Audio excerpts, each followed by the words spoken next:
Hi folks, welcome to another episode of Learn from Dad. Today we're going to start a series on tools, and in particular, I'm out in my garage, the door is open, I just got done with a day of work. I've actually got my kids here with me. They're waving right now at you. Hi. And we're going to explore my toolbox, and you might be thinking to yourself, well, what's the big deal, James? Well, the thing is that there's somebody in your life who has tools. They have a toolbox like this, which I am not Snap-on sponsored or anything. This is my own personal toolbox that I purchased. And it might be small, it doesn't matter. But at the end of the day, tools are there to do a particular job. And I think it's fascinating on what tools a person has, the common tools that are used for lots of simple reasons, and then some of the things that are more specialty. So today we're just going to take an exploration of what's in my box, how things are organized, and then we'll come back different date, different videos, and we'll talk about those different tool types, why they differ, when you would use certain ones, and how you'd use them. So stick around. Okay, folks, so let's get started. First off, let's take a look in the top. I've had this box for probably 7 or 8 years now. It's a fantastic toolbox. I bought it used, self-admitted. I do that a lot. So top of my particular box is my random storage. I have all kinds of just miscellaneous things, from mouse traps to twine to zip ties, safety equipment. It's just kind of my catch-all. I've got some information about hardware and how tight I should turn things and torque things when I'm using items. I've got one of my favorite notes ever from my daughter having a bad day. She brought me out a note that said, "Take a chill pill, Dad." So I thought that was pretty fantastic. So let's start breaking it down.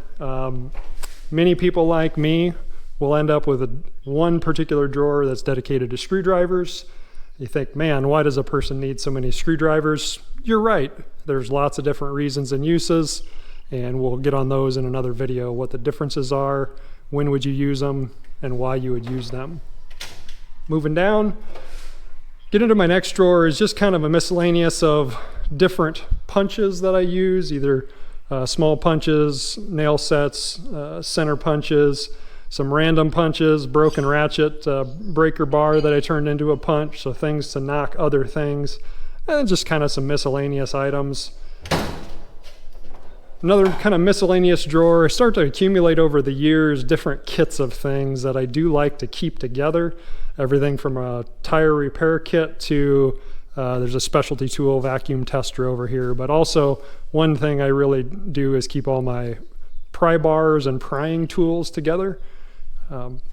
Next drawer down, start to get into more of the things that I swing, kind of carpentry related drawer, all kinds of different hammers for different applications, carpentry square, measuring devices I like to keep with kind of my swing it things and carpentry drawer. So all my pencils, all my different measuring tapes, long, short, specialty measuring devices like calipers and micro rules and angle meters, lots of different things inside of that swing it and carpentry drawer. So let's take a look over on the left side, top box. Every toolbox needs to have a bunch of picks. You're trying to dig through things. We got all kinds of picks up here, different putty knives and scraping tools. Drop down to the next drawer, all kinds of Allen wrenches, or what you might call a hex wrench, and various reasons for different styles of hex wrenches and different applications for those we'll get into in another video. Working our way down, honestly, one of my favorite drawers that scares most people is electrical. So electrical tools, all kinds of electrical meters, testing components, repair items, do a lot of different electrical items, both in my house with AC or alternating current, or on a vehicle or a piece of farm equipment where we would be using DC or direct current. If you're saying to yourself, man, James, I don't know what the heck AC or DC is, it's a rock band from back in the 80s and 90s, you would be right, but it's also two different types of electrical. Stick around, we'll talk more. Next drawer down, get into more of my stuff that you would attach to a drill.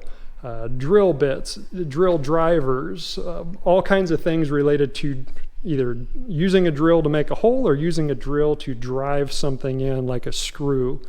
So lots of things in here. We've also got a couple random miscellaneous items like staplers and some bits for my jigsaw. I'm not exactly sure why those are in there. And then we get down to more kind of the drawers that are larger, that honestly carry the most weight. And here we've got lots of ratchets and sockets of all different shapes and sizes. And one of the most important tools you have as a person like me who does all kinds of mechanical work is sockets and ratchets, as well as wrenches. So I bet you could about imagine what the next drawer is going to be.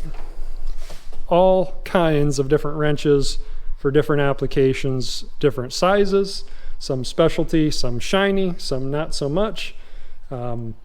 Lots of different things. And as we go down, we will find more of those wrenches, but first we get into tools that we squeeze. So kind of a funny drawer, right? You'd use tools that you squeeze typically to either cut things or to grip things and rotate. So that's the premise of this entire drawer, is squeeze tools.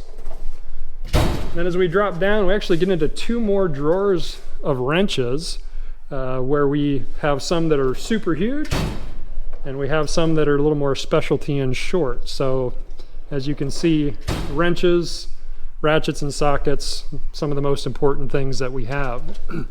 Drop down further, I've got a full drawer of pneumatic related things. So what is pneumatics? Things that run on air.